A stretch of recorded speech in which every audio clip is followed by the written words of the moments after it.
Hey everyone, this podcast is part of Story Mode, the podcast network of Gamefully Unemployed.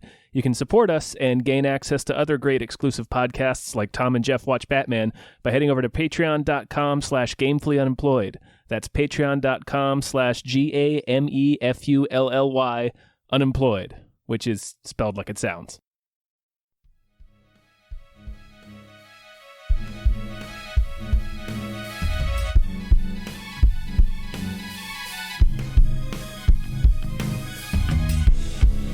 Hypecast mit Tom Reimann und David Bell.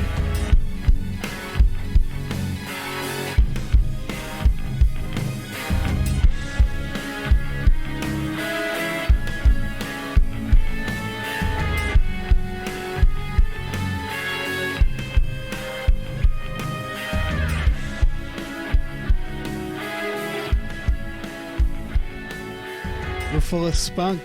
Yeah, man. Oh, man. Hell yeah, we're full of spunk. You guys spunky? Yeah, Too much spunk. I'm all one could bulging argue. with spunk. Mm-hmm. Yeah. That's something. I've read your resume, Tom. It says it right there on the top. Bulging with spunk is my subhead, yeah. It's my Yeah. bio on LinkedIn. Oh, LinkedIn. I need to change my LinkedIn spunk. profile back. My profile for the longest time was a golden retriever with a tie on LinkedIn. Uh-huh. And I don't know why I changed it back. Probably because we all got fired. Yes. Yeah. And I had to turn to LinkedIn. I'm like, do you matter? Are you Turns real? Turns out, no, it does not. No. Yeah. Are you a bit? Yeah. Can I make you a bit? Interaction with every single social media thing Yeah. I can think of. Do I need to care about you? Is this a bit thing I Elo? can Do I need an Elo account? do? Yeah. No. Fucking Elo. Oh, man. Remember Elo, guys? I do. I do. Good times. It's all right. I wrote one thing on Elo ever, and my profile picture was Michael McDonald. And so it remains. For all eternity. Yep. Oh, yeah. Elo will be there long after we're dead. Yep. Our shitty half-assed Elo pages. Yep. It was our chariot of the gods. We just Yeah. let it slip right past us. A true Ozymandias, an uncrumbling stone. That's the point of that poem, right? Yeah. Yeah, I think this so. is about Stone Elo. stays around forever. Elos forever, baby. All right. Oh, shit. I guess we should get started. Or we could just keep Yeah. talking about Elo. Yeah, fuck yeah. Welcome to Elo-cast. Yeah. Elo-cast! Elo-cast! Where we get hyped about Elo! No, but in all seriousness, hello, everyone. Hello. Hi. Welcome to an episode of Hypecast! Hypecast! The show where we get hyped about stuff and or things. I'm your co-host, Tom Ryman. I am your other co-host, David Bell, and you already heard our guest. I'm Abe Epperson. Nice There to he meet you. is. Nice to meet you too, Abe. Yeah. What's your Elo handle? I've since deleted probably my old one. Okay. Like that's my old one. That's the handle. Yeah. You don't want to share your Elo with the world? My old username. No, I don't, because it's also like my live journal and stuff. Right. Oh man, LiveJournal God. is I tried to pull my LiveJournal up. It's long gone. Yeah, when LiveJournal got bought out by A Russian company. Yeah, it was like a weird Russian company. Oh, word? Everything got wiped. There was just a sigh of relief in my head of thank Christ, it's all Damn. gone. See, I always thought of it as a time capsule that I just distanced myself from and act like it wasn't me. And For that's, me, it was go on. well, that's why I have an old username that I'm just like, that is now expired. Right. Once I got to college, I was like, I no longer exist. I am a clean slate. I'm freshly printed from the vat, Right. taken into the world, and now I'm new and fresh, and I don't have any of that baggage. Right. For me, it was like the ending of Office Space when the building burns down. and he's off the hook. Mm-hmm. That was for me the erasing of LiveJournal. Yeah, it's a really cathartic experience. Yeah. You know, specifically because Dave flew to St. Petersburg and burned the headquarters down. Exactly. Yeah. Fucking maniac. Yeah. It's like Gone forever. There's nothing you know better. too much about my poetry as a teenager. There's nothing You better must than die. taking old usernames and passwords and buying like a flame retardant goblet, I assume, and then writing them down, putting them in papers, and lighting them on fire, and then saying a chant to Satan. Yeah. I find that is the height of human, just the experience, just the whole fucking experience. Just Look, burn it all down. We've said it before on this podcast. Hail Satan. There it is. Yeah, we're very. Yeah. I didn't want to speak for the podcast, but I'm so glad you guys are allies, satanic No, allies. We're yeah. firm. We're firm allies. We Yeah, have producers. we do have producers. Do we want to? Do they name also them? all hail Satan? Can we say that? Legally, we can't, but I am going to assume yes. Yeah. Well, thank you, Satan producers. Thank you, Satan producers. Yep. I'll go down the list with Pete Forpagel. Thank you, Pete. Thank you to Glitterous. Always a pleasure. Thanks to, quote, thanks for having Jason Pargin on. Here's $25. And I guess thanks to Jason. Yeah, that continues to pay dividends. Yeah. Thank you to the Midnight Patron. What patrons at midnight? Thank you to Exploding Runes. Woo! Thank you to Andrew. Quote, Andrew How.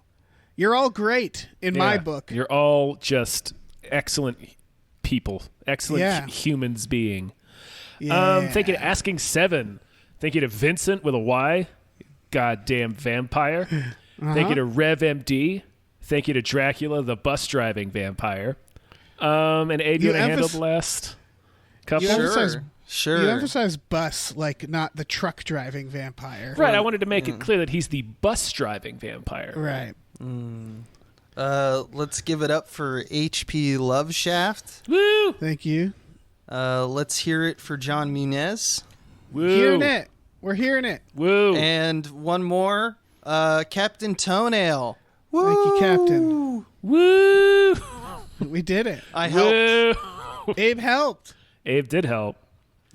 Oh man, should we talk about trailers? Yeah, we got trailers. Apparently they're still making movies. Yeah. So far. Not based off what I saw of these trailers. Nah, they ain't. Not That's really. fair. That's fair. They're just First, yeah. well, first trailer's for Respect. Yeah. This is one of them biopics. And what do you guys think? I'm guessing Jennifer Hudson's going to be really good in it. It's a biopic about Aretha Franklin. To the listeners who maybe have not seen the trailer, I remember seeing like a real short teaser for this. What feels like last year. Really? Yeah, where it's just the beginning of her singing in front of the letters. Oh, okay. Yeah, I don't know. This it's supposed to come out in December.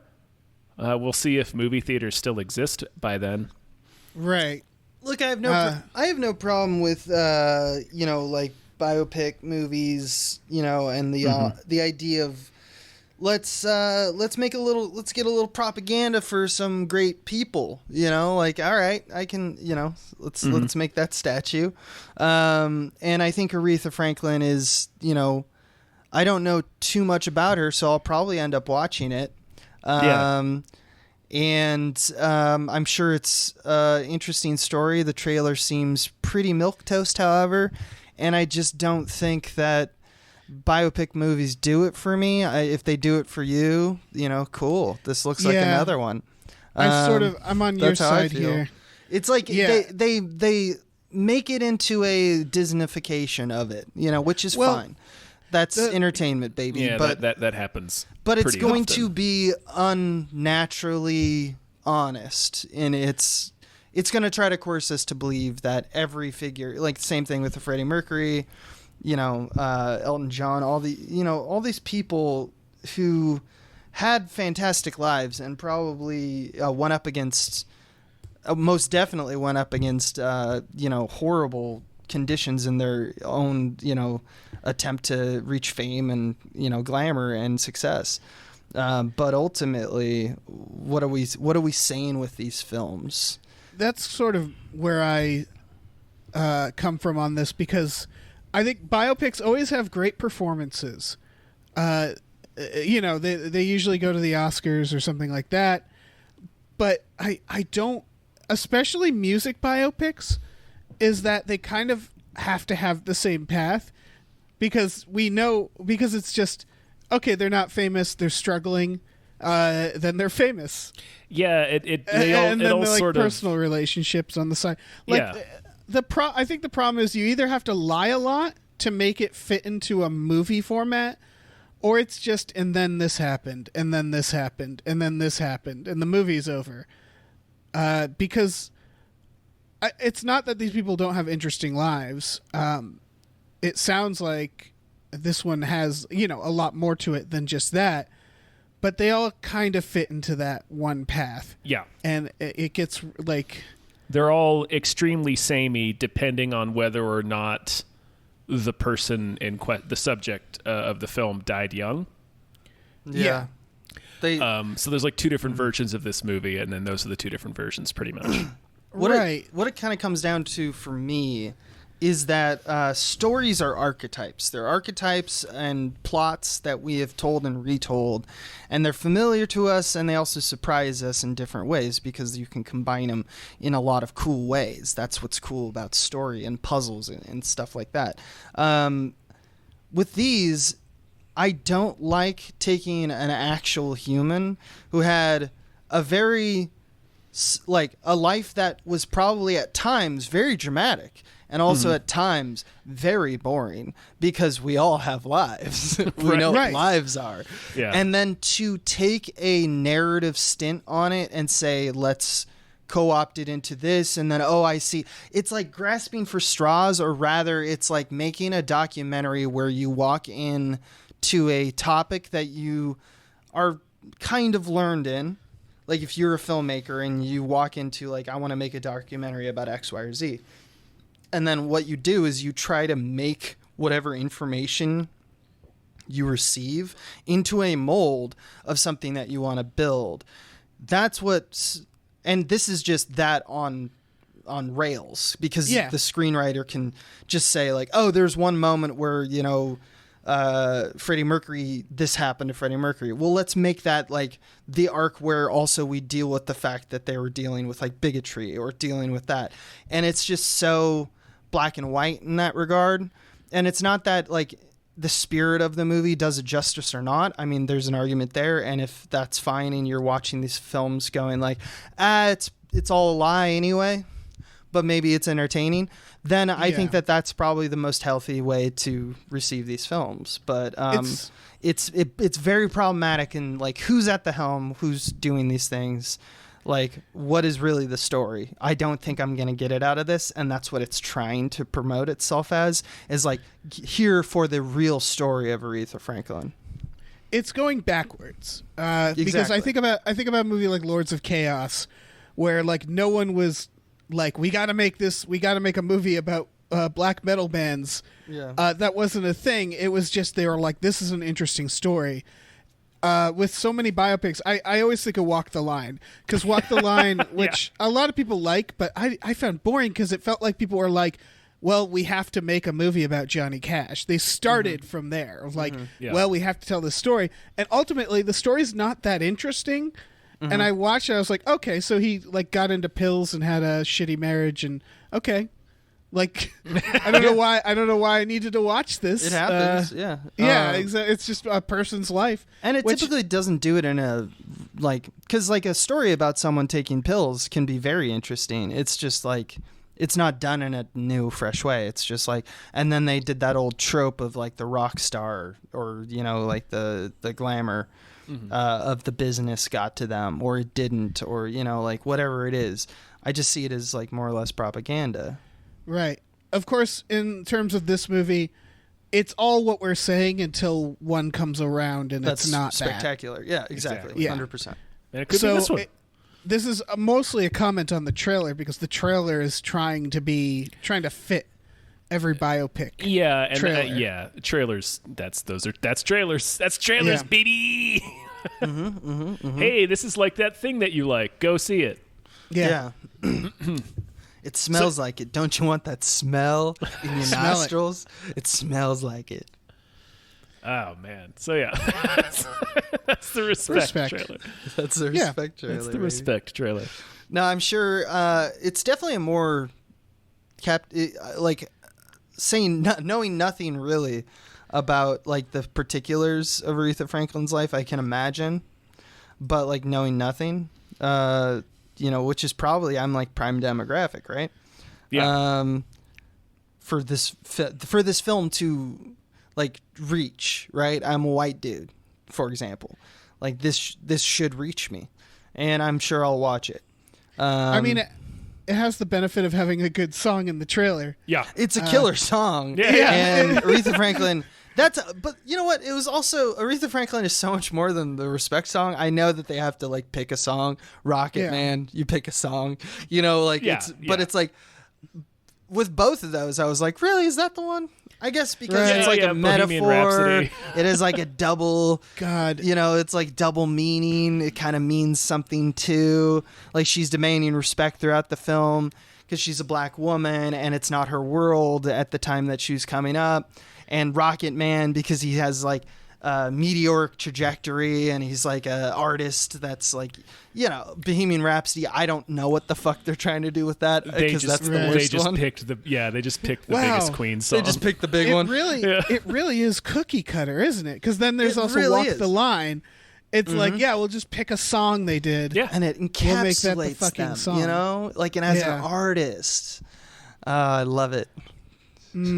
Was 8 Mile an Eminem song? Did he sing a song called 8 Mile? No, I think he created 8 Mile for the... Okay. Because that's another trailer that, if you remember that trailer, it's fucking great. In part because the music, the song is good. Like that's still one of the... If you never saw the 8 Mile trailer, go watch it. It gets you fucking pumped. Yeah, it's true. I remember that trailer. So I don't know. Is this coming to theaters? Is this promising? It says a theatrical release. Yeah. Like I said, it's supposed to be coming out in December. Oh, okay. It's yeah. MGM, so if it's they're gonna set the tone, MGM and Paramount and Universal are gonna be, and Disney, obviously, are gonna be the ones that's saying like, theaters are happening now. They're just waiting for the moment that they are like, we're not the first Warner one Brothers though, because trying to make it happen. Because the first one that does it is gonna get so much backlash. And then they're going to be like, thank God it wasn't us. But we're number 2. So 1 month after that, that's just how the cycle works, baby. They got us hook, line, and sinker. Whenever I see a news story, like recently it was Vanilla Ice announces concert, I don't even get outraged because I'm like, yeah, cue tomorrow when he cancels it and apologizes. Which and he sure did. enough, that's what happens. Yeah. Because everybody keeps being like, I don't give a fuck. By the this way- is coming out. And then like 2 days later, they're like, I'm so sorry about that. I understand the dangers. It's like Tenet was like, we're coming out in July. Like, oh, shit. And then now they're not. Yeah. Yeah, my favorite thing is how Vanilla Ice did, like, the quote. It's just so hilarious when we quote figures who, like, in AP style, like an article does a thing. And it has a voice, and it like speaks in high gravitas, and then like you just get a quote from Vanilla Ice, and he's like, I forget what it is, but paraphrase, it's like, oh shit, I didn't know the corona numbers were so high, my bad. And it's just like hilarious that was kind of enough for me in a strange way. Like I wasn't immediately on his side, I wasn't like immediately like, hell yeah, Vanilla Ice, but at the same time I was like, yep, that's all people basically want, just don't do it. Yeah.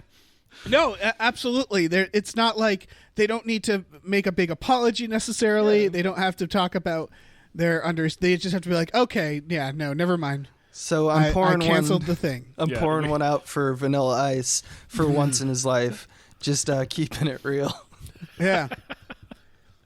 Speaking of all the people to be trapped in a disconnected bubble, I don't know why anyone was surprised that Vanilla Ice was. Exactly. Speaking of, I don't know, a white guy. The next trailer is The Tax Collector. Oh yeah. This is with David LaBeouf. Ayer movie. Yeah, David Ayer doing Shia LaBeouf playing like a skeezy guy. His name in the film is Creeper. Yeah, that sounds about right. The interesting thing about this trailer is we got some exclusive images and stuff to run on Collider this week of this movie. Shia LaBeouf is not the main character. No, I could tell from the trailer because the trailer really focuses on him. Right, but then they credit him. They credit him as a side. He's top billing. He's the star. This is typical for indies. Yeah, Bobby Soto is the main character. I think he's on Narcos. I think. Yeah, and we can tell like even though the trailer is very Shia heavy, you can see that it's like all the drama seems to be following this one guy. Yeah, it seems like his family's abducted, like or someone's family's abducted, but like he seems to be very involved. Yeah, it's like this movie's about two guys who are tax collectors, quote unquote, which is basically they work for the big crime boss and they come and collect his taxes from all the local gangs that are operating in his territory. Mm-hmm. Yeah, and they're like tough guys. Yes. They're real tough guys. Yeah, they're all tatted up. Yeah, there's like 90 gangs and they're gonna go like the idea is there's like a bunch of gangs and they're gonna go ask them for money. Yes. Yeah. And they seem to be effective at the job, which seems to me like that's going to get tired real quickly because just one person goes, nah. Yeah. Like, we all talked earlier and there's like 15 of us and nah. And you're like Shia LaBeouf, so. Yeah. Yeah. We're going to beat you up. Supposedly the trailer's making you out to be the boogeyman. But you look like a man to me. And we all have guns, and that's how that probably the trailer should is resolve. The Not trailer is saying building you up, Yeah. to be like this superhuman like murder demon, but you look like Post Malone. He should do. Exactly. They should do a crossover film with The Accountant. Mm-hmm. Just so it's like the tax collector versus the accountant. Mm-hmm. And it's just two like kind of just like indifferent white dudes just beating each other up. You guys want that? No, not really. I have a song for this. No one? Okay. You want to hear it? It's very short. Yeah. Make a different movie. There's just so many movies to make. Yeah. Just make a different movie. Yeah, don't keep making that one. Don't make that one. Don't make Tax Collector. I mean, David Ayer. I don't know. Fine with him existing.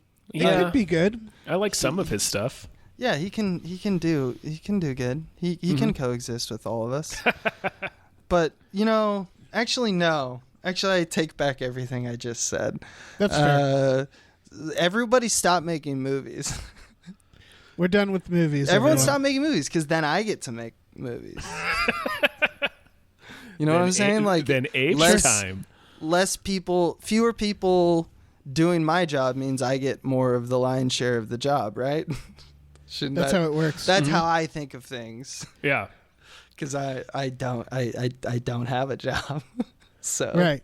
And I'm trying. I swear. I don't know how I can convince you, but David, if you're not you, Bell, if you're listening, I'm listening too. You are listening. Give me your jobs. Yeah, take yourself off of the job. Take it off of and the job. give it to Abe. Let Abe make the tax collector. I'll make it. Yeah. Yeah. And it's gonna be cool. Yeah. It's gonna be You get so even cool. more tattoos than Shia LaBeouf. No. It's gonna be a completely different movie. I told you I'm gonna make a different movie. No, Wait. you got to make the tax collector. It's Well, gotta you be versus the can the be called the accountant. tax collector. You got to but- do a Freddy versus Jason with tax collector versus anything, accountant. Anything better than this fucking shit sometimes.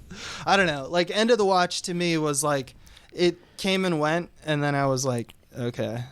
There's some good performances, but ultimately the story, like, who remembers? Tell me what's the plot of that movie. Really. Tell me right now. I did not see it. I didn't see it. Yeah. I mean, there's a kind of plot that I can remember, and I'm sure if I'm watching the film, I'll be able to follow. But I'm not talking about whether or not it's legible. I'm talking about if it's memorable. And for me, nope. Michael Pena and Jake Gyllenhaal are good, though. Yeah, I would assume. They're very good. They're Yeah. very good. Yeah, I like Training Day. I liked. Yeah. It seems That's to be good. the best one. Yeah, Yeah, but it was also yeah. the first of those kinds. Yeah, you gotta remember that movie came out in 2001. Yeah, it's just- about 20 years ago. An eternity ago, and that means like basically like we were the formal like spell that these types of films, this genre spell that they cast on us, it worked because it was the first one. Sixth Sense, it worked. Now every movie twist, let's make a twist, baby. It's like now it works less. So it's that's to me the currency of these kinds of movies is that how much stock do we really put in this anymore? Therefore, I don't think it's going to be that big or relevant unless, like, the trailer, which happens from time to time, just totally not representative of the movie, actually. Yeah, I don't know. I like good crime action thrillers. So Yeah. Yeah. we'll Sure. see. It's true though. If you wanted like to do something people haven't seen before, you take the character from the tax collector and you take the character from the accountant. Dave, I'm gonna stop you right there. Okay. Just saying. I want to A lot make of originality. I'm gonna make my version of it called the Taxi Collector, where it's just a guy who keeps buying taxis and like For no reason. and he keeps putting them in his house. Yeah. Okay, so And then you his take like family's like, you gotta stop buying these taxis, and he's We're like, I'll running out never of room stop in the buying house. these taxis. we can't keep all these taxis. Taxis is life. So then- you team up the tax collector with the bone collector. Yeah, Oh, there we exactly. go. Because that's don't they collect bones? Doesn't I everyone assume. collect bones in that movie? It's like who's the best collector? That's the point of the movie, right? Right. It's like Do I everyone have more arrives and bones they're like, I than have you have 60 taxis? bones. I don't know. We'll see. Yeah, I mean, I'm talking. This guy has like 80 taxis. Never That's drives them. No, it's a I collection. think the bone collector would win then because all you need is like one body and you got a pretty hefty collection. But There's a then whole lot of collection of bones. bones. Someone walks in Yeah. with 2 bodies. What are you talking about? Collection is. I'm saying if you're You don't doing know how bodies collections versus work. taxis, like if it was like, well, I have 80 taxis. It's like, well, I have like 3 bodies worth of bones. I can't even count them all. Like, no how one's do you comparing. What are you talking compare? about? What are you talking about? No one's comparing taxis to bones. They're comparing taxis to taxis and bones to bones. This is how collections work. I don't compare your like baseball card collection to like a stamp collection. It's a bone collection, Abe. I know it's a bone collection. What if the taxis are full of bones? Now we're talking. Yeah, Well, now, yeah, then now, that's now just the shit is bone real. tax. Now we're having a real conversation. The bone taxi. Don't know if you guys The remember, bone taxi. but the murderer and the bone collector, the titular bone collector himself, Yeah. drove a taxi. Oh yeah, It's all coming together, dude. Fuck. This We Shia got LaBeouf there. film is going to be off the chain, dude. Yeah, it's gonna be a fucking sick ass Shia LaBeouf Sick film. as- Let's move on. Okay. Speaking of, I don't know, white guys again. Speaking of white guys, Holy fuck! I didn't know Boys this State. existed. Is it me or does this look really fucking interesting? Yeah, because this is a documentary about what appears to be a bunch of little Ben Shapiros. I know. There's apparently in Texas some sort of like running for governor. I don't It know. looks like- I don't know what this is. It's looks like like a bunch of a summer camp for boys who want to be politicians. Yes. And I don't understand why it's in Texas and why it's like, why is it just boys? Like, I don't understand so many things. I think that's part of the problem, right? Right. Like this, right. This is one of those things where it reminds me of like when I was researching police training, where I look into it and you go, oh, that's all the problems. I see. Like this appears to be, from what I can tell, where a lot of young politicians might come from. And you're watching just the trailer and you're like, oh, I see now. We need to get rid of that. That's awful. What is that? Yeah. Where they're like literally doing push-ups on stage and like, it's just like clearly, again, it's a bunch of little Ben Shapiros. It's like, so it's 1,200 like boys who go to a camp and learn like the in and outs of like running a political campaign for themselves. And somehow there's a vote by the end of it of who is the governor of this boys' state. And so it's like a popularity contest. The like giving a, it seems to be that most of the kids, because it's documentary, so it's like a lot of interviews with these kids. And it seems to be dispelling, like looking into what they think is important and what they don't think is important. And most of the kids see, like they very clearly have analogs for like, okay, this guy's this guy. Like there's like a Chad, you know, who's just like, I don't even know what I'm saying half the time. I just know how to say it. And it's just like, yeah, he's kind of that, he's that candidate. And it's like they all have like, I remember this from when I was in like high school and like speech and debate. Or any like team sport that not real like an I guess not team sport, but there was like a team community, but it was like an individual sport, like wrestling maybe or something like that, where it's like everyone builds each other up, but they also break each other down because they want to be the best, and therefore it creates these weird unwelcome remainders of lack of empathy, cutting each other off at the heels, like a lot of real bullshit that is prevalent in real politics that I'm sure that the documentary is going to make an analogy for and say this is just like the system we have ultimately. It's a microcosm. Well, I'm looking up alumni. First of all, they also call it Boy Nation, and it's like, man, this seems like a lot of red flags for just other things. Yeah, sure. But some alumni is Mike Huckabee. Okay. Tom Cotton. Sure. Yeah, it's basically a bunch of U.S. congressmen, governors, and Roger Ebert. Oh, that's weird. Not sure how he got out of it. I mean, you know, these are kids. Again, let's remember when we watch this. These are, you know, 15-year-old boys. But it's also like, what the fuck is... James Carville is an alumni. How do you get involved in that? I don't know. I've never heard of it. It's through, like, it's Rush Limbaugh. Can you believe Rush Limbaugh? Things make sense. Yeah. Yeah. Is it like a Southern thing? It's a Southern States thing? Like John Bon Jovi, guys. Oh, John Bon Jovi is a graduate. He probably won all of them. And then Cory Booker. Bruce Springsteen is also James Gandolfini. What the This fuck? is Neil Armstrong. So this is like old too. Yeah. I got the picture of it being Roger like a fairly Ailes? new thing, but it's not. Yeah. This is like a Freemasons shit, dude. Yeah, it's one of those things I've never heard of, and maybe people listening are like, yeah, of course I've heard of it. But my goodness. Yeah. It's part of the American Legion, apparently.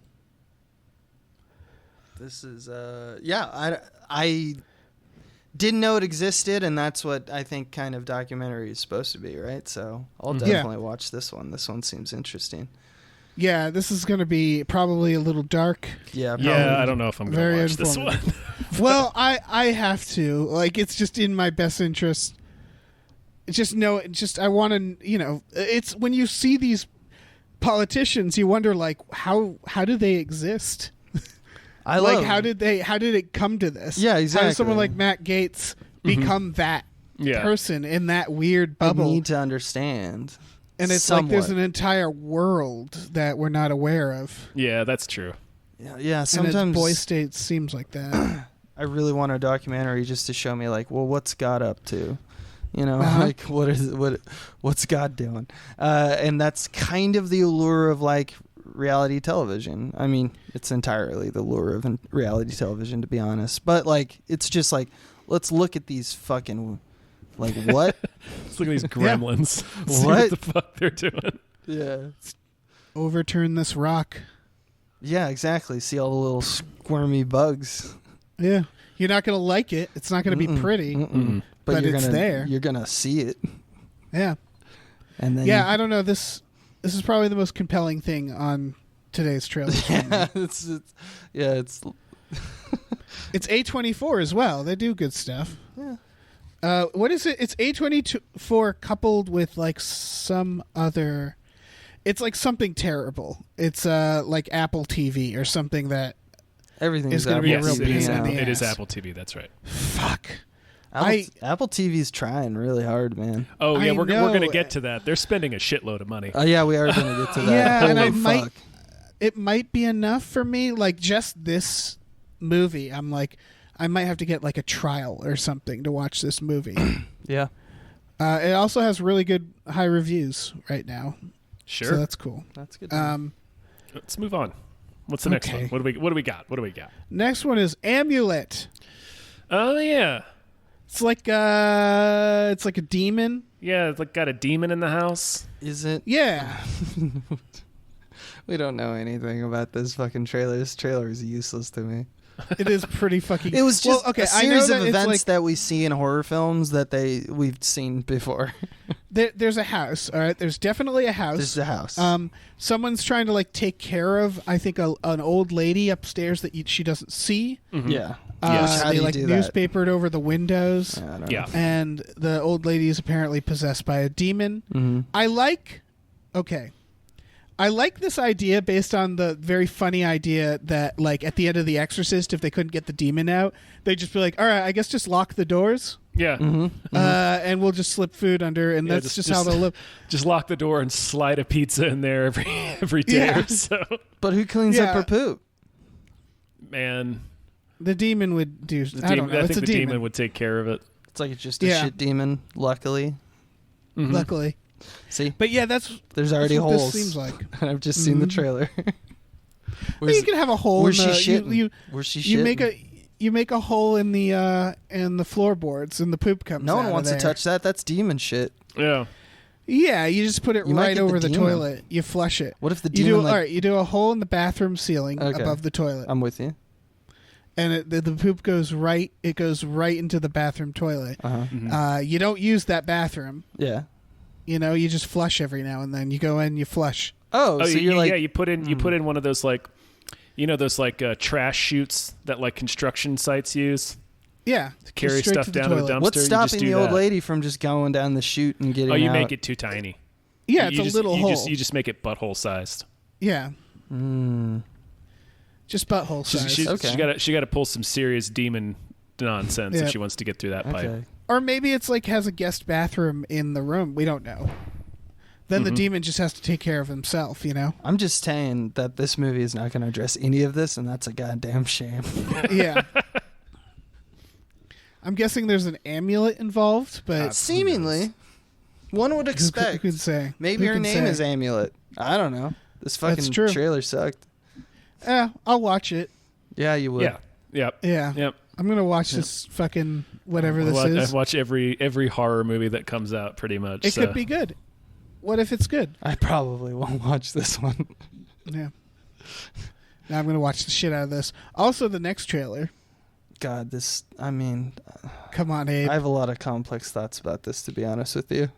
This is Blackwater You, Abyss. you have a know. lot of complex thoughts about Blackwater I do. Abyss. I do. The crocodile movie? Yeah. All right. There's one thing I noticed in it that I actually liked for weird reasons is that they were clearly using stock footage of a crocodile, Uh-huh. like in the trailer. And it makes me think about like Jaws did that. And you always forget that. But like Jaws had a little person go into a shark cage and filmed them with a shark to get the Richard Dreyfuss stuff. So I don't know. There's something like campy about that I like. That's endearing. But the moment I saw that CGI whip out, I was like, geez.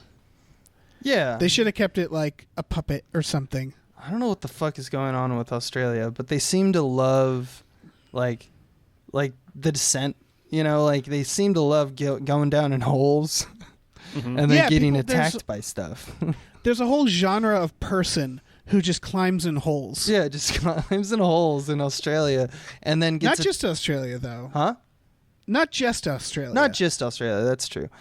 There is a human aspect of this. I've noticed some Australian films do this recently. But yeah, it's basically Crawl meets The Descent. Mm-hmm. Yeah. Yeah. And that's fine. It's also low budget, clearly. It's pretty damn low budget. It was shot on like a lower end professional video camera. And I don't think that they're trying to own it like a Blair Witch Project or a Paranormal Activity where we're supposed to believe that this is all footage. This is just how the camera operates like a normal movie. And it seems like it's going to be a lot of talking and a lot of downtime because they don't have the money to create a lot of set pieces. It also explains why the CG is bad and they shy away from it in the trailer. They're trying to get us hooked in. It's kind of like that moon Apollo 18. You remember that one? I remember that. The moon rocks that are actually spiders. Yeah. Yeah. Okay. Perfect movie. So the thing with this to me is that I have a lot of sympathy for low budget aspirations because I am one of those people. And so I think filmmakers who can't get the money doing it themselves, I have a high regard for that. And I really want to support anyone who comes out of that kind of unbridled, just self-involved system where you're just like, I got to do it, though. I got to make this picture. I'm like, I will never stop anyone from doing that, in my opinion, because it's so hard. And just to get it made is an impeccable achievement for something that usually takes hundreds of people to do with like a group of people that's like probably not over 50 or 100. It's very, very hard. And to have no backing by any studio or any of that until clearly this went to like market on festivals and they got picked up for distribution. That's what happened. And so that said, I have this part of me that is like, when you do things that are just very, very derivative of two other things, you need to make a nod to the fact that that's what you're doing. Otherwise, you're treating your audience as if they're stupid and this shit just will keep working. So it's like, why did this movie need to get made unless it's making some cool statement about the horror genre or trying to do something different from the movies that came before it? Let's take, for example, The Descent and Crawl. You know, both are kind of like middling films. Both are already lower, production qualities, to be honest, in terms of the big scope of Hollywood movies. And the fact that it shows that kind of thing and it's just basically doing that, I'm looking, and I can't see in the trailer until like I've seen this. I'm hopeful that there's something else that the trailer just didn't do because it doesn't translate well or transmit through the trailer format. But like, man, oh man, it makes me really sad that that's what they did with all their time and effort. And someone probably put their life on hold for a very long time in order to make this movie. And, I don't know what's in it. I don't know what they're trying to market here.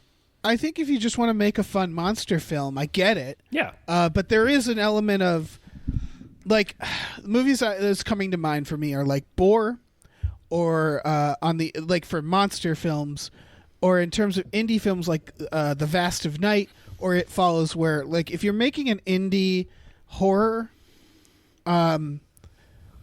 and you're like, I'm just gonna make like a fun crocodile movie, you kind of have to have like enough money to do that, or a really good, or someone who's really talented in cheating it. Like Boar clearly doesn't have. Boar didn't. I don't think had CGI in it, right? It was. I don't. There might have been some. It was mostly a big practical boar, though. I thought that and like It Follows. It's like it's gonna just look like people, and it's like, well, that saves a lot of money. Or The Vast of Night just did extremely creative, workarounds. Fucking loved it. Yeah. Yeah, and so I I don't know. Yeah, I don't want to judge this movie before seeing it because that feels mean for kind of the reasons you're saying. Yeah, exactly. Which is people put in a lot of effort for it. But it is sort of like if you're going to make an indie film, it can't just be we're just going to make just a monster like a killer crocodile. But we don't quite have the means to do that, you know? Right. And it's not like the filmmakers had like, oh, we found this cave that we own, so we might as well shoot a movie in it. You know, like, no, they had this idea, went and found a cave. You know, like they did the process. Like they didn't just like fall into it, you know, like it's unless, you know, maybe they did. Maybe they had a cave. I don't know. It just seems maybe they like, just fell into a cave and they were like, "Well, we got to make a movie while we're a movie here, baby." Maybe that's how it happened. I don't know. I guess I'm hopeful for this one, but I also think that it's not going to get the audience it's ever going to get because it doesn't look good enough. It doesn't feel like they tried really hard.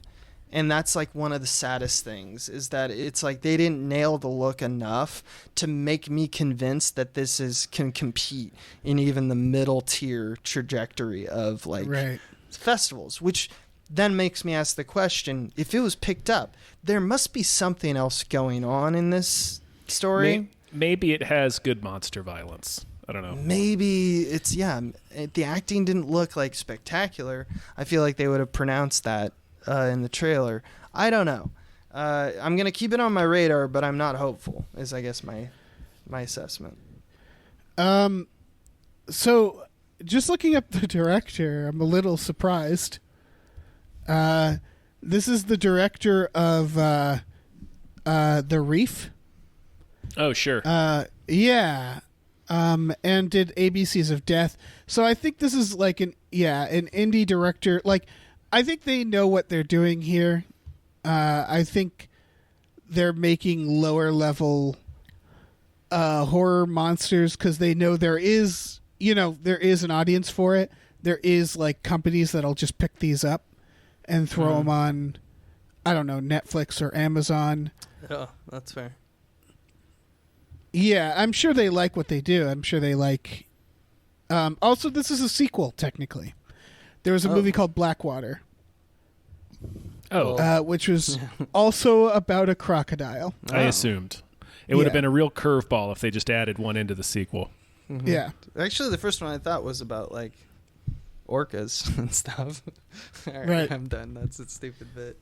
Yeah. It's all right. Yeah, I don't know. It sounds like this person's got some sort of momentum behind their films, but I'm sort of with you, Abe, on this. Like, I'm not. It's not enough for me to be interested, right? Which is surprising because it's about a killer crocodile. I know. Yeah. It looks too claustrophobic. It looks like the crocodile attacks aren't going to be good. It looks like they have to cheat a lot of effects. Yeah. And so I'm it just looks not like oh crap. Whatever the 47 Meters Down sequel that just came out. I forget. 47 Meters Down Uncaged. Which is like the exact same premise. They're stuck in an underwater cavern with a blind albino shark. Yeah, and it just ends up being kind of boring. Right. Yeah, I think there's a whole market in movies that have really good covers, and are like sci-fi original types, but a little better, a little like a tier up from that. Right. And some of them are really good. There's been some where I'm like, I wish this worked out more. What was the one? Bait, I think it was called. It's the one where there's a tsunami. And all the people are stuck in a supermarket on the tops of the aisles, and there's a shark in the supermarket. And it was like, oh, that's fun. But it doesn't quite pan out. There's so many of these where it's like, we're stuck. There's a big animal. Well, okay. Yeah, maybe I'm the wrong one here, but I don't know. Let's do a movie no, where there's I agree with you. Let's do a movie where they're like trapped in a skyscraper with a bear. Yeah. Let's put a werewolf on a submarine. There you go. Let's do it. Fuck it. Yeah. All right, next trailer. Foundation on Yeah. Apple TV. Apple With TV, David S. Goyer. baby. Getting Yeah. that Dune style going. This is what we were talking about earlier with Apple TV spending just all the money. Yeah, they have money, so. Yeah. Yeah, they have a lot of it. So let's make it Too much. one of the most sweeping science fiction novels of all time. Yeah, it's a series of novels, isn't it? Yeah, it's a series. Yeah. So there, I assume this is a show. Yeah, it's a TV show. Yes. I mean, it looks cool. I don't know anything about this. I know that the books exist. That's it. I don't know anything about the story. I haven't read the books, but I've known a lot of people who really, really like this series. And I do know that if you're going to take a bunch of novels, as far as I'm concerned, that's the way TV show is the right medium for that. Yeah, It just looks for like sure. It looks like some having not read them, but having heard about them and now seeing it visualized for us in a way. This fucking series is like super epic and sweeping. Like it seems like it needs to be Game of Thrones level, right? Yeah, Like they're trying to get a Game of Thrones count. I guarantee you that was in the pitch. Right. Yeah. And they're putting their money where their mouth is, and let's see how it pans out. I hope it's well directed and written and Yeah. acted, because good lord. Yeah, David S. Goyer doesn't. I don't know what to feel about him showing up right away, because he is not an indication of quality. Not at all. Not at all. Not his presence is impossible to decipher on a project. He has been. He wrote like Dark City, but then also Blade Trinity, Yeah. and then The Dark Knight, and then freaking Man of Steel, and it's just like I can't. I had no idea what's going on with that guy. I think it's like, I think he, when coupled with a good director, he wrote Ghost Rider: Spirit of Vengeance, and he has nothing to do with why I like that movie, you know. Mm-hmm. So I think it's when coupled with, because as a director he doesn't have much. He did The Unborn, Yeah. and he directed Blade Trinity. So yeah, Yeah, he did. And he's wasn't not directing any of these, though. Jonathan Nolan on this, but then he moved to Westworld? Is that what happened? I'm think so. I'm not into Jonathan Nolan. No. I wouldn't be surprised. He and what's her name? Lisa Joy, the co-creator of I Westworld. think you're right. I don't know. It's been a while since I watched Westworld. It's not on our docket today, but they announced this morning that they're developing a Fallout TV show. Oh, right. yeah. Right. No, thank you. Yeah, this show. It's What a just, is shame. it going to be a bunch of mystery box horse shit or not? That's my question. I don't know if, because they have it all written out. Like, why does the mystery box exist is a whole thing. And to me, it comes down to this: they don't have the material agreed upon. Yes, they've not correct. agreed upon the material, therefore they don't know where they're going. So You're they're- right. This is from they're building yeah, a buffer has system. Since this comes from an Asimov property, if they just follow the fucking Right. story, they're gonna be like, fine. Watchmen had a source material, and that was full of weird mystery But they box stuff. chose to completely. It's not Watchmen, though, right? It's Right. not. It's not. It's a sequel. To the Oh, graphic you're novel. right. Yeah. It's like it's a reimagining of like a world that already existed. That's different. This is, for all we know, unless they've reimagined this for some weird reason, I think it's a direct adaptation. Therefore, it should just scan that they're, because that would be like the absolute ego in this industry is alarming. I yet to see an ego where it's like, we're gonna take this like thing and make it into a TV show, and I'm gonna completely rewrite it. Yet, as soon as I say that, I also remember that Alex Garland made it Annihilation. So if you're good, I'm fine with it. But Yeah. like for the most part, with TV shows, especially where you have to just keep pumping them out and it's continuous story churn, and it's not like it can just have an act 1, act 2, and act 3 and be done. You need to follow a map, and Nolan and his subsidiaries in Mystery Box Inc. are clearly, to me, they realize the trick that works, and they're just gonna exhaust it as long as they can until they get the next job. It hurts. It hurts. It really hurts. It's very frustrating. Yeah. Looking at and looking at David S. Goyer, I think what the pattern is that if he's coupled with the right person, like I think he just knows how to write a screenplay. Because, like, The Dark Knights are all co-written with Christopher Nolan, as opposed to, like, Man of Steel, which isn't. So, yeah, I don't know about this. I also just looked up the director of all the episodes of this. They directed the Scarlett Johansson Ghost in the Shell movie and Snow White and the Huntsman. Wow. So okay. I'm done talking about this. Frankly, this is. I mean, I'm never Jared gonna Harris watch this. is in it. Yeah, that's a shame. This is all a shame now. I'm getting real Westworld Why do they vibes give off these of this. people jobs? God damn it! I'm pissed now. I came into a Hypecast and I'm pissed.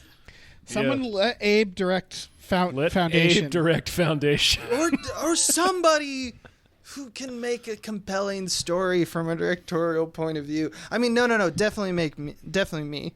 But like, Abe specifically, but like still, like these fucking cretins are fucking ruining this shit in front of us, completely rewriting the zeitgeist for TV, saying this shit is okay, and you know what? It's not. Westworld, you're not okay. Fuck yourself. Go fuck yourself.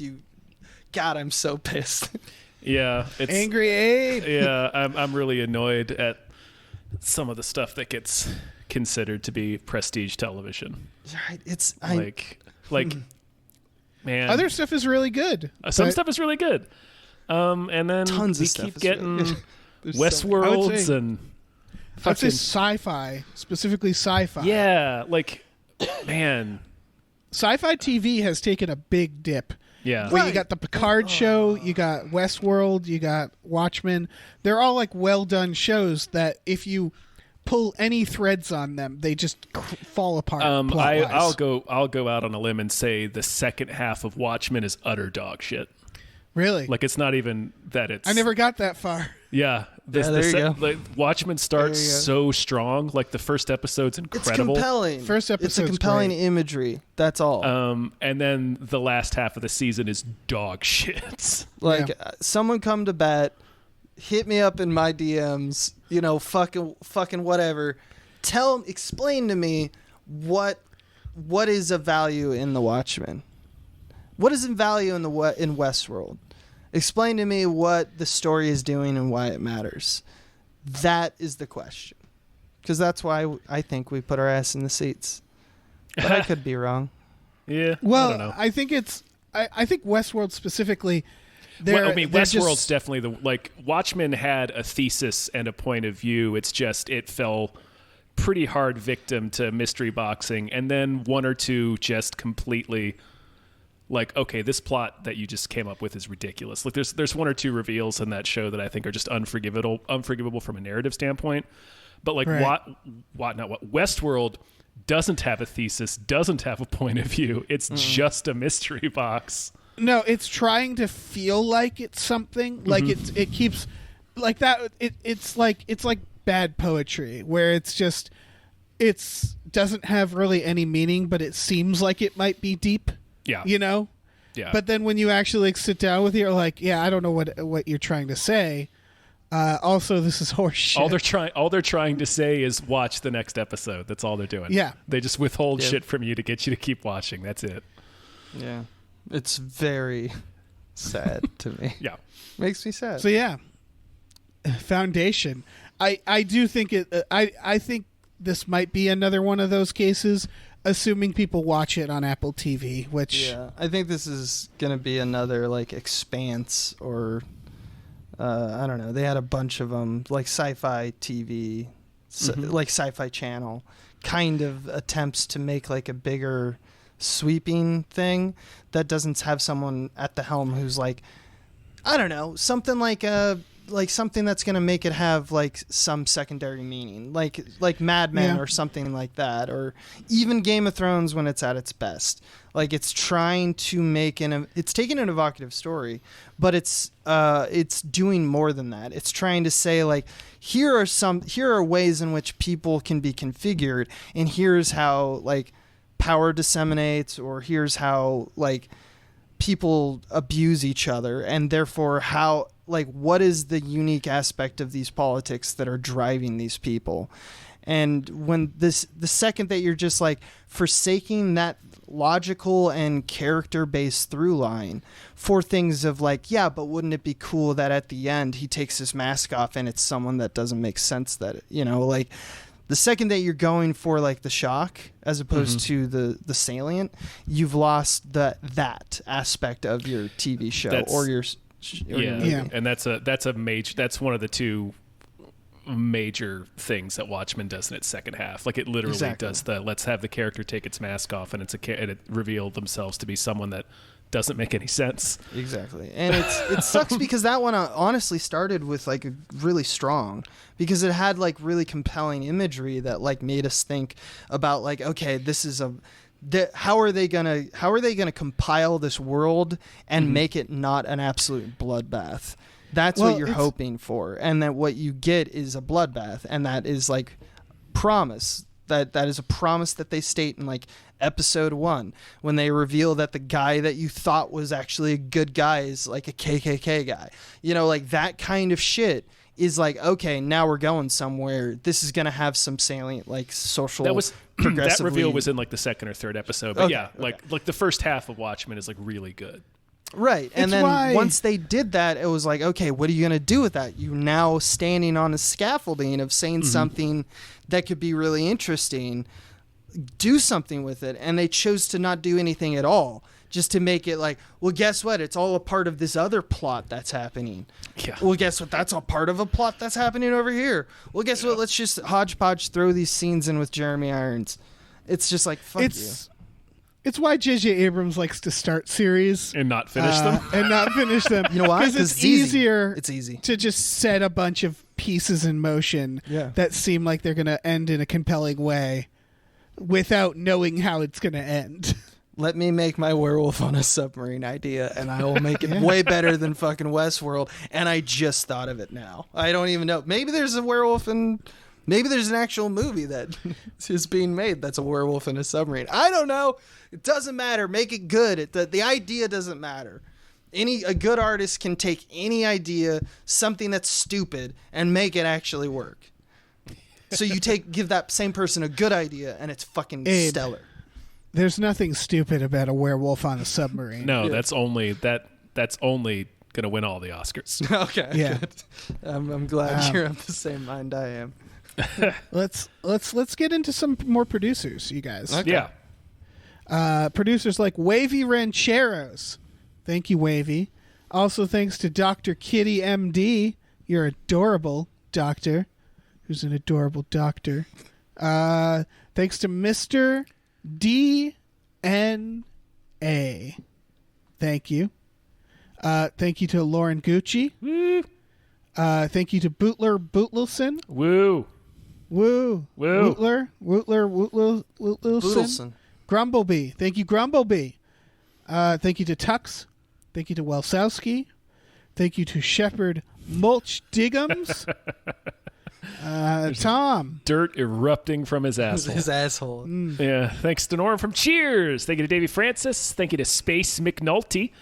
Thank you to Captain Fatstrong. Thank you to Hiram. Thank you to Oh Great, It's That Guy. Thank you to Lef. Abe, why don't you grab the last couple? Yeah, thank you to Bob Grenville. Thank you to Nolan Matten. Thank you to Joshua Graves. And thank you, not especially, but lastly, normal man Andrew Maguire. You're not fooling anyone with that name, I'm telling you. We're not fooled. You're a werewolf on a submarine. Yep. So we got this Joss Whedon stuff. Yeah, Ray Fisher, who played Cyborg in Justice League, is coming out pretty strong against Joss Whedon this week on Twitter. Yeah. Here's okay. So just to compare, because someone reminded the world that Christopher Nolan doesn't like chairs on his set. Not true, though, by the way. It's not true? Yeah, it's not true. That's what I was going to say, fake. because It's it's like fake. that doesn't feel He like... doesn't allow cell phones on his set. Sure, but that sounds Michael correct. Caine, 90-year-old Michael Caine, gets a chair. Yeah. What the fuck? Yeah, I figured it was someone like him saying that to crew. Read it. Just read into the thing. It was completely made up. I think it was taken out of context, but like they have since said, like, no, here's pictures of chairs on set. That's There's really funny. behind the scenes of Inception. What the fuck are people like? Yeah, I was gonna say, it was is something that- out of a interview that Anne Hathaway and Hugh Jackman gave. I think it's because he doesn't like to sit. Like he likes to. Yeah. It's his personal thing, but he doesn't force anyone. As far as like the news think- hasn't said anything that's made me convinced of that. Who knows? Maybe there's. I think now he's doing actors, that starting yesterday. think- I don't know. I think storytellers and actors like hyperbole. Like whenever you watch the making of anything, it always feels like they're boosting the stories, because why wouldn't they?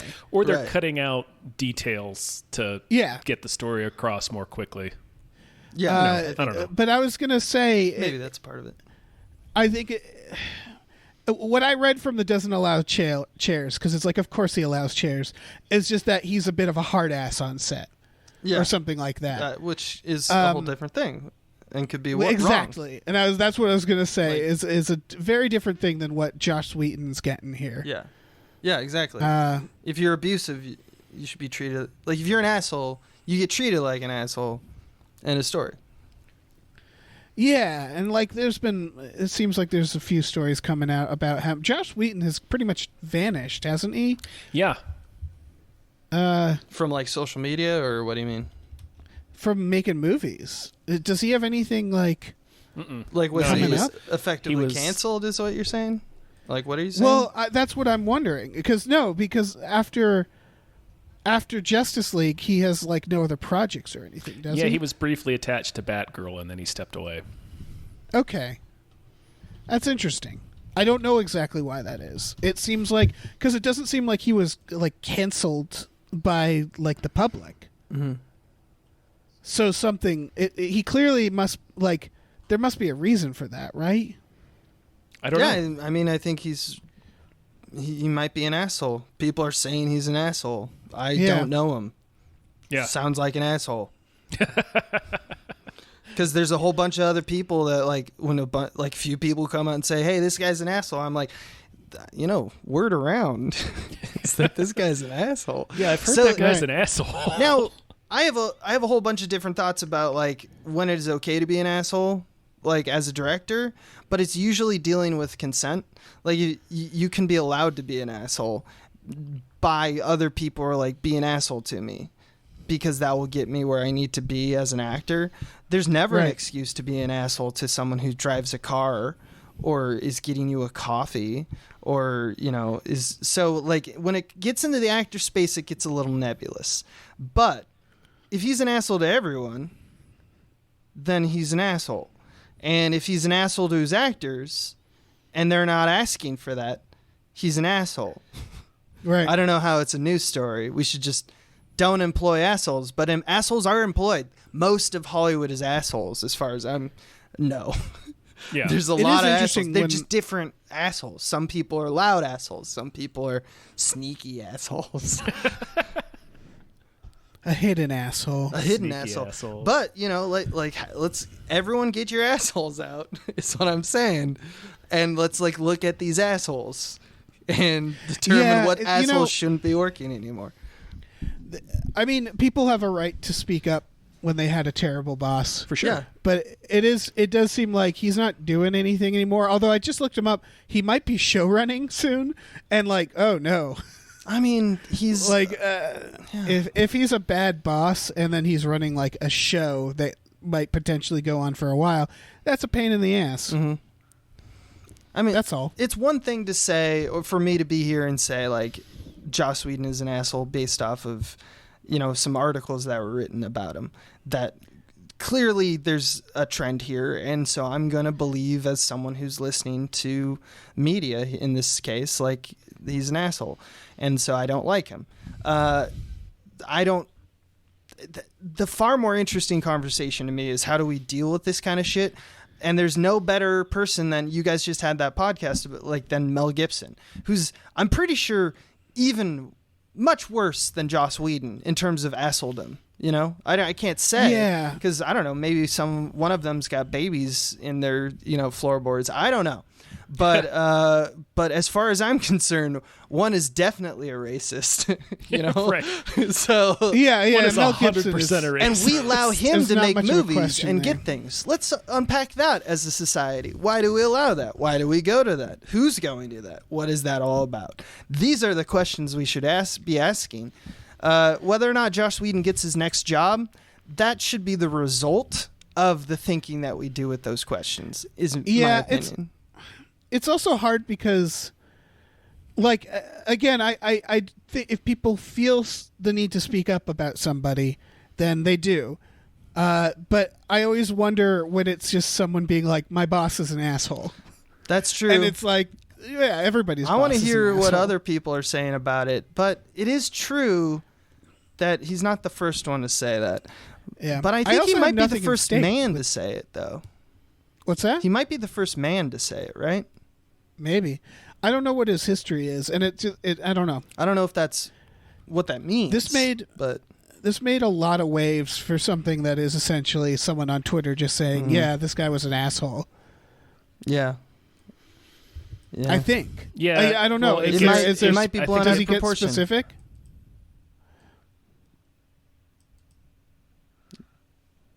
What was that, Tom? Oh, I think it got amplified because of, like, the Snyder Cut shit and all that stuff. Right. Where it's like there's Oh, a so it's there's a like- certain area of fandom that's convinced, like Joss Whedon and Warner Brothers like ruined this great version of the movie, and here's the proof of it because Ray Fisher says he was an asshole. When people. So yeah, Oh, sorry. that's all. I Yeah. think it probably got amplified attention because Right. of that. When people say like, I'm sick of movies being political, and they mean like, like LGBT rights and like Being not just all inclusive. white people. I'm gonna say that in the sense that I don't like it when it's this movie against that movie, where it's literally like politics within movies. It seems very dumb to me. Yeah. That all makes sense that this would be amplified by that. I don't know. I'm not defending Joss Whedon because he has. I don't know. I don't, like you said, Abe. I don't really know him. But yeah, this was a weird thing to become like suddenly really. Well, and then amplified. also, obviously Ray Fisher is a black actor, so it's like where people are having discussions about inclusivity and stuff like that right now at an amplified volume, so that Right. has something to do with it as well. Yeah. I think Because he's and he's media a bias. minority actor that doesn't have a lot of clout in the industry. Like Justice League was supposed to be his big break. Right. That's Right. true. So Yeah. like if anybody's going to get his ass kicked on set by a powerful director, it's somebody like him who doesn't have the clout to say anything about it. That's true. One thing we know about power, is that you're beholden to me. Why? Because I represent what is established, and you are up and coming, so you obey, and that's power. That happens, and it's not yeah, good. I It's do not like good. actors kind of speaking up for themselves like that. I There was think that so. thing where Deborah Ann Wool was talking about how she didn't get a job after Daredevil, and like. As a fan of that show, that really bummed me out. Like, I'm glad she spoke up. Because it was like, oh, shit, you should get another job after Daredevil. I don't know. Yeah, there is something to actors just being like, hey, I wasn't treated well. And I want people to know that. And if you're a fan of that actor, like I do, it is important for, like, Justice League fans to know this. Yeah. And to be like, yeah, that sucks. If there's someone's claiming something happened, then let's take it seriously. And Yes. Yeah, for sure. like if Or not- it something doesn't did even have happen, to- let's do appropriate action against it. Yeah, it doesn't even have to be like in the case of Joss Whedon, it is, but like with Deborah Ann Wool, it's just like there's no like one villain there. It's just like, hey, that sucks. You should get more jobs. You were really good in that. And as of this story breaking, I haven't read anything in particular that he's been accused of. Just saying he's generally kind of shitty to people, right? Yeah. Which I don't know if that's a fireable offense, you know? No. Because then we got to really start rethinking who's in movies and stuff, you know? Again, it's weird to know. Like it's the same with Christopher Nolan. Even if that chair thing was true, it's like people wouldn't do anything about it. Right. You know? Right. What are you going to do about the chair thing? You're just going to like them a little less. And if that is enough for you, don't go to the movies. Problem solved. Everyone don't go to those movies if you believe that. You know, I think that's that same kind of thing, is that's always going to be the inclusivity of narrative storytelling, and the idea of the artist is that if you believe that the artist isn't worth having a statement being said, you do that by support, you do that by speaking out, you do that by convincing people.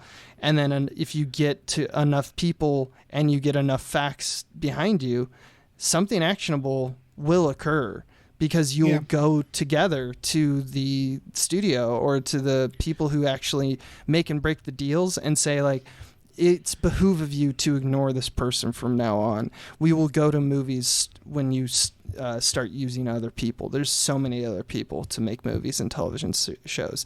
This is, once again, I'm not going to say I know what went down. I'm just saying that isn't this how we should operate all the time? You know, listen, observe, get the facts, verify facts, make action. Like, that seems like a good kind of scientific method process for that. Yeah. And have empathy for victims at all times, right? Because, like, you don't know what they know. Yeah. So that's where I'm at with this. Because I came from, like, I love Joss Whedon's films and television. Like, Buffy was huge for me, you know? Oh, okay. Like, I really like Buffy. And I really like Toy Story, you know? And there's, like, Firefly was pretty important to me in college. There are numerous things that he's had his hands on or been completely, like, the artistic, like, person behind it that I, you know, was totally all about. I was like, yeah, he's pretty good, you know? Like, and this would definitely pepper those, you know... Yeah, all those products for me, because I would be like, I couldn't stop thinking about him treating Christina Carpenter that way in Buffy, you know, like, that's fucked up. That is a key thing to this that I feel like I downplayed by saying he's an asshole, is that if he's accusing him of, quote, abusive behavior, that's different than being a jerk. Right. That's true. Yeah. Because these are people in, like, I think what it is that directors, they're in this position of power that's also like emotional power over actors. Mm-hmm. So there's a lot of room there. They have a bigger, like, palette when it comes to how to abuse your power. Oh yeah. They just have way more tools at their disposal for that. Yeah. And we all you're right. I think that's why it comes out so often, why we talk about directors, also because we're film people, but, like, you know, they're because I think it's just a position that's really easy to be abusive from. Very much so. Yeah. Speaking of Justice League, sure. Segue. Speaking of monsters, they're making a Frosty the Snowman film.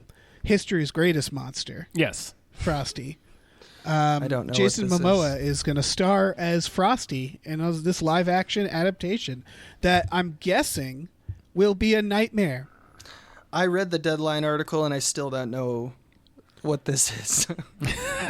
Yeah. I don't understand what any of this is. I understand that Frosty the Snowman is, like, a thing.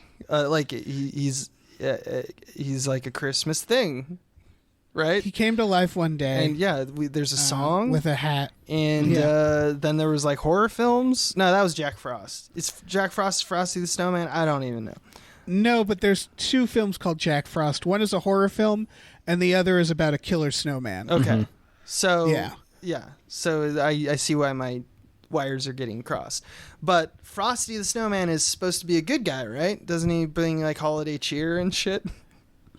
There's something up with them. So why are they making guess like like live a- action I don't know, like a- CG? I don't know. Because that I sounds figured horrifying to me. It if you sounds like a cast horror Jason movie. Momoa, he's going to be like delivering holiday cheer and also like choke slams. Yeah, exactly. I hope like so. everything around this is like, what is this thing? Which, you know, in the right hands could be fucking amazing. Yeah, 'Cause no, I'm all for watching chaos. this movie. Like, I'm all this for is chaos. happening. And this sounds like chaos to me. Yeah, I wonder, do they know that? Where they're like, okay, well, at least 25% of our audience will be watching ironically, so we got those hipsters in there. Like, and then there'll be like the parents and kids on the side. Like, they Right. must know this is going to be totally fucked up. Yeah. Oh, of course. Right. Because either it's that and they're super self-aware and we don't give them credit for that. But, like, based off what usually comes out, there's not a lot of... I don't have a lot to be optimistic for, like, these types of things. And so, part of me thinks that, like, producers are somehow doing just, like, a game of, like, Mad Libs, where they're like, let's get a star and spin the wheel, and it's Jason Momoa, you know, and it's Frosty the Snowman. Bada bing, baby. You know, like... I don't know how this came to be, and I don't know whose vision is behind it. If it's very tempered, fuck yeah. If it's not, like, well, more of the same bullshit that I don't understand. So From a writing perspective, this seems like it'd be a lot of fun. Mm-hmm. If someone came to you and they're like, you need to put this together. I think it would be like, oh, fuck yeah, I do. Because I think you have an intriguing brain, and your brain is going to go in a weird way. That's why I have faith when you say that. I don't know these people. Well, so I can't say. I think yes and no, because I think the producers would always tone it down no matter what. Right. I think it's just like, it's like a fun puzzle. It's just like, okay, you need to make a Frosty the Snowman film. And we have Jason Momoa. Do it. Go. Make that work. And it's like, fuck, man. I don't know. Let's figure this out. Yeah, and that seems... I can understand as a writer why that is, like, intriguing, but the real question is, why? Kids. So we're trying to 'Cause of scare kids. these kids. There's also a line in this Deadline article that I wanted to pull out that I felt like... what's his name? Berg. John Berg. Who's one of the producers of the film. Has a quote in this, and like I don't understand. I feel like he's a robot because he said, talking of Jason Momoa, quote, from his role as a fearsome count in a land of ice and fire. And I'm like, okay, that's Game of Thrones, and you watch Jason Momoa as, you know, and that's a fearsome count? What's what the fucking producer's counts name? are John you looking Berg? at? John Berg is actually the name of a sophisticated AI they created. Okay, that's what I was assuming, yeah. To just make movie plots. They also worked on Elf. That's Okay. something that is in this article. It's just very strange that he would describe him as a fearsome count. It's pretty great. I mean, now I'm definitely watching this. Yeah. Yeah. So we're getting a Beavis and Butthead revival. A second one. I was going to say, didn't they already do this? They did about 10 years ago. And they don't have time for Eon Flux. No one has time to bring back Eon Flux. Hey, I didn't know you had that opinion. That's really cool. I agree with you. I love Eon Flux. Yeah, me too. It's a great show. Yeah, fuck. Not a great movie. They They'll could make a the good movie. I'll take it. Yeah. No, I was the same when Eon Flux the movie came out. I was like, oh yeah, I'll take it. I don't give a shit. And then you start watching it and you're like, oh no, but also, yeah. They didn't even make that. All right, the bummer was they didn't make it look like Eon Flux, and they didn't understand. Yeah, Eon Flux is like it's so weird. And they didn't make it weird. They tried to make it like Hollywood. They took all the style really out and they replaced it with the general like sleek style. Even like I would have accepted like, okay, you can't make her hair look like that. All right, you can't make it look that weird. You can do but like you something, can at least bring out the weirdness. Like it's a great like sci-fi series. I mean, they had they had what's her name with the hands for feet. Yeah. that was about it. That's about as weird as it got. Yeah. And like, yeah, Trevor was there, and but I don't know. Maybe that should. Again, just a revival. Yeah, I'm fine. I just want an Eon Flux revival. But this is Beavis and directed Butthead, by you, Abe. which I yeah. don't know about Beavis and Butthead. As like, I don't know. I always found them delightful. Oh, I enjoy it. Yeah. I enjoy it. It's nostalgia factor. The thing with Mike Judge is that he was so instrumental in like comedy for so long for a lot of us. Yeah. And like over time he's just kind of like I kind of fell out of love with him. And I don't think that his abilities have changed. I just think that like the world has kind of changed, and what we find funny and what is the best joke in the room isn't that anymore. They're still very concise, very thorough worlds. And so did you guys watch more power to him, but did you watch Extract? That was him, right? I did. It was, and no, I didn't. I did watch Okay, it. I do think Extract, and I think this is a common thing that happens, and I like Mike Judge. I thought Extract was funny enough. This isn't like a big commentary on him, but Mike Judge comes from the point of view of people are idiots. Mm-hmm. Beavis and Butthead, Idiocracy, Right. Office Space. I love Idiocracy. Yeah. But his power changed in life. So what's interesting about Extract, it's from the perspective of a boss in that one, and all the workers are pains in the ass. Which and I think that's else, very funny. That's very funny. Yeah, because everything else up to that point is the slacker, the worker, the Yeah. the everyman. It's there was that observation made about Scott Adams was the same, is that Dilbert over the years, the pointy-haired boss has become the more sympathetic character in his strip, and the workers are more like, and I mean, Scott Adams got a lot of things going on there. But like, yeah, I think it's that idea when you come from that like it's me against the world attitude, and then you get power, you don't realize it. Right. Yeah. You don't realize it's not as charming. But Mike Judge, that hasn't been the case. Yeah. I don't know what to expect out of this. I'm sure, it'll have an update, and I'm sure, like, I feel like Arrested Development after Arrested Development had happened. Like, I'm not a big fan of remakes in general.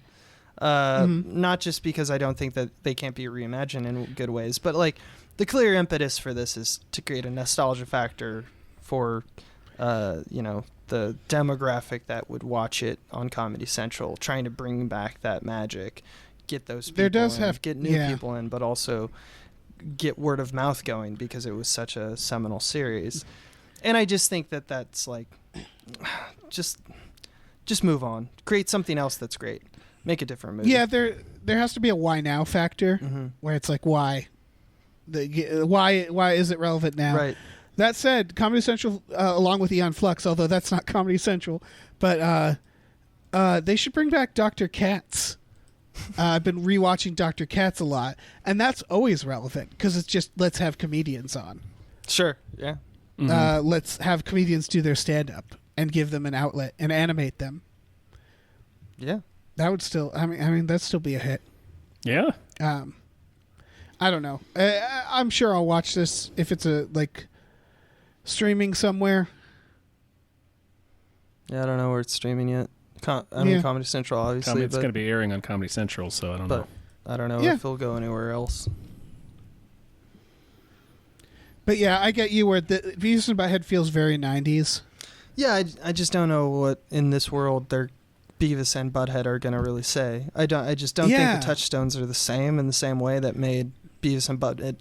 Not saying that made them true, what made them perfect, Well, I guess because they weren't saying anything like that was the generation. That was that generation. At that age. That said, Daria. Yeah. Daria would be perfect right now. Yeah, that seems a little bit closer to it. I just think let's make new characters. Sure. But that are more attuned. But I don't know. I'm clearly not the guy who's like the money maker here. So look, Abe. In 50 years, when you're bringing back Werewolf on a Submarine, for its sixth, you might be singing a different tune. Yeah, you're right. And I'll make it. He'll be a werewolf boss in a submarine. Right. Exactly. Get those TPS reports going, baby. We got more producers. Man, we sure shout do. out to Ozzy.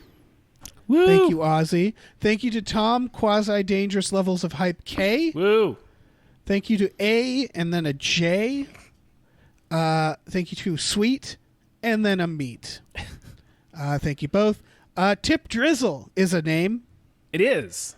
TD. Tippy Drizz. Frankly Amish. Thank you. Thomas. Yeah, I'll swoop in here. Thank you to Miss Voidus. Thank you to the ghost of Dave Thomas. Thank you. Thanks to Aaron Ghost. Burser. And thank you to David Knife Boot Hinson, MBA, CPA. And thank you to Christopher Robert Sparts, Esquire. Thank you, Topher. Abe, why don't you grab the last couple? Yeah, let's get a good hype going for Mackenzie, quote, righteous hand of the lizard people, chill. Woo. Funky J. FJ. And last but not least, Pie Guy. Big guy. Woo. Thank you. Oh, man. Dave, Yeah. we've reached the point of the evening where it's time for me to ask you if you have a movie that deserves more hype. Oh. Okay. We've reached the point where I say yes. Oh, yes, man. I do. This is actually, I was thinking of bringing this up next week. Or not next week. What's the week before this one?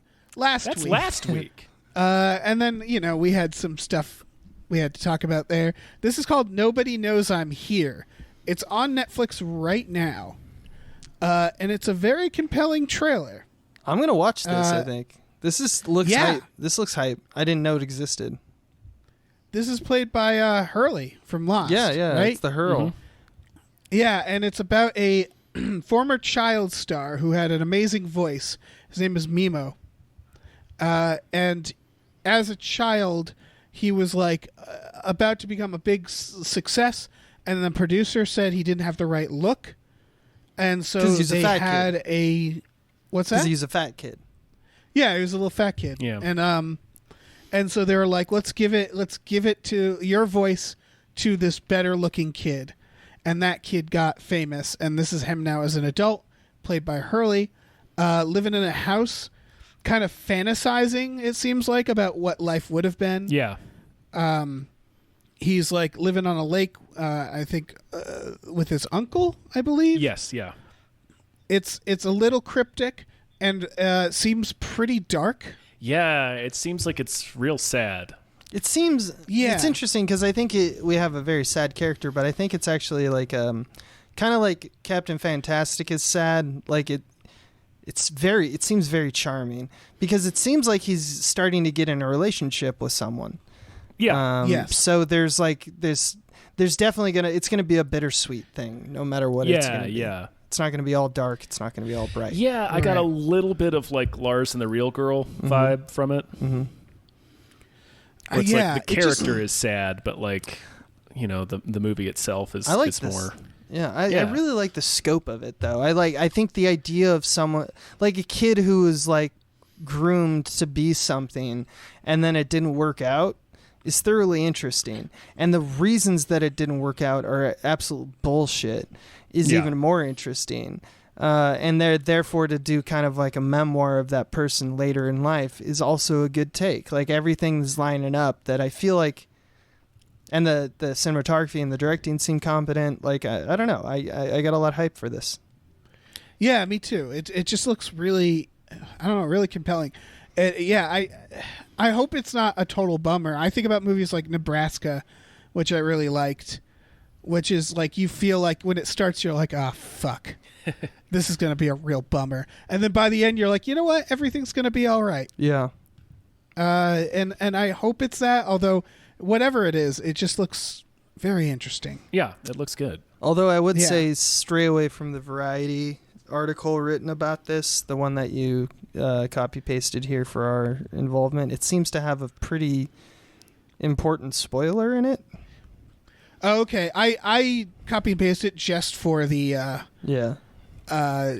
synopsis. So I'd say just if you have Netflix, just go to that and just watch it if any of this is interesting. Because I mean, the trailer doesn't spoil it doesn't. anything. It doesn't really. And I don't know.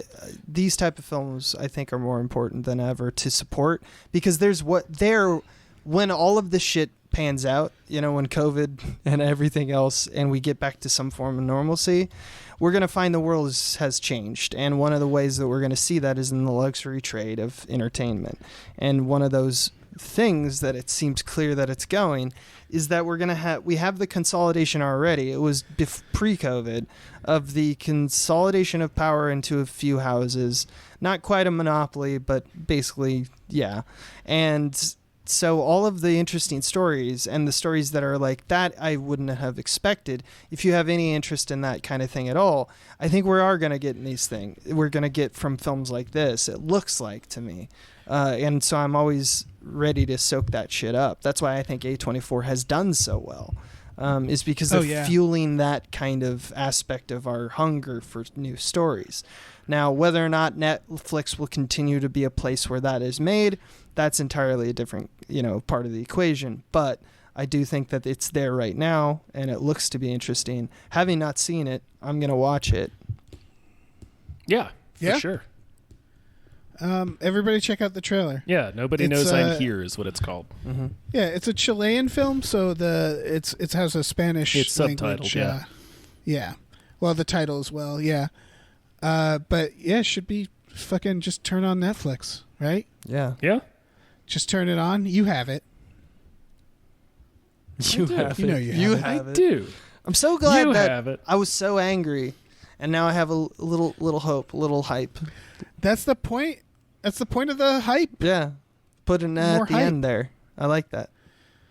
Yeah, I always try to have a little good news right at the end. Mm-hmm. It's just to bring you back up. Yeah. It's like you're eating a hoagie of shit. Yeah, And there's like a little, then there's a little cherry at the end of the hoagie, just like, sticking out of the shit. Mm-hmm. Yeah, delicious shit hoagie. That shit wasn't the a worst. shogi. All right, that's enough. We've talked for long enough. I want a hoagie. Yeah. Man. Abe, thank you for doing the show. Oh, yeah, as always. You guys are great. Oh, man, no, you're great. You're the great one. Oh. Do you want to plug anything for us, Abe? Sure. Real quick, you can find me at Twitter at Abe the Mighty. And also check me out with my writing and partner in crime, Michael Swaim, at patreon.com/smallbeans. Get ready for Small Beans. We're also, if you're listening to this, very soon, in about a week, we're going to have, if you guys are familiar with After Hours, which is a show that we all worked on, including, I think, both of yourselves. Yeah. We're going to have a final reading. We're going to put it to bed. It's a reading of the final episode that was never actually created. And so you can get that at twitch.tv/oneupsmanship, one word. And we're going to be doing that on the 11th of July at 6 p.m. Pacific Standard Time. You'll get a reading of After Hours, which no one has ever actually seen. And that will be it. Yeah. That will be After Hours done, because everyone's moved on their own way. So that's the big pitch I wanted to bring to this, I guess. Oh, that, huh? There's nothing else going on at Twitch? Well, I was going to allow you to do that just because I had so much. Yeah, I know. Me and Abe have been designing a game. Yes, we have. Video game. On Dreams for PS4. If you're not familiar, it's a PS4 game where you can just make your own game down to every last detail. You can make whatever you want. And me and Abe, we've been spending, 2 months? Probably, yeah, definitely. Okay. We've been spending the quarantine making a video game together. And the likes of Tom and others Cody, are going to be playing the game. Michael Swaim, definitely. Yeah. And this weekend, as in 4th of July weekend, we will be streaming people playing me and Abe's game. While we loom over their shoulder like weird fucking people, like ghosts. And to be clear, none of us have any idea what the game is. No, they don't. Yeah. So we'll be playing. We'll be experiencing every aspect of it for the first time. Yeah, just like you, and they know us, and they still say that they don't know what to expect. So I don't know what that means. I think it means that my MO is, I've made that unclear in my life. My friends don't know what I'm all about. I think playing this video game, everyone's going to figure out what I'm all about, is my thought. For sure. So, for people to access that, it'll the aforementioned one-upsmanship Twitch, probably the Gamefully Unemployed Twitch. We'll update you on the Twitters. Yeah.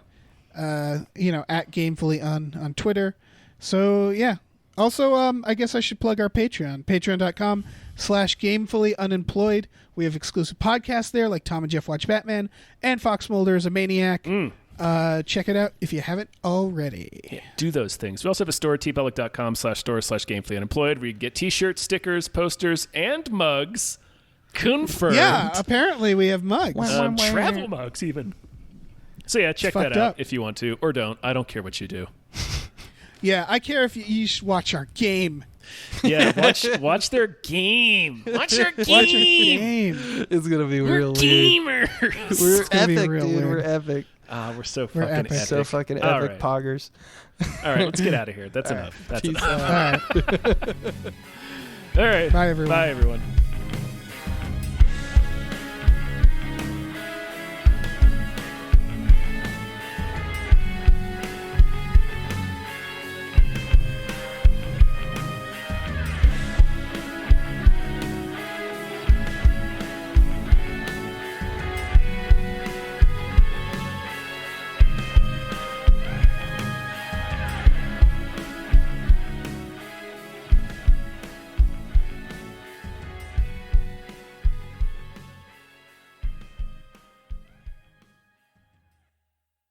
Our music is produced by Chris Corlew. You can follow him on Twitter at @thecorlew, CORLEW, and find more music at shipwreckedsailor.bandcamp.com.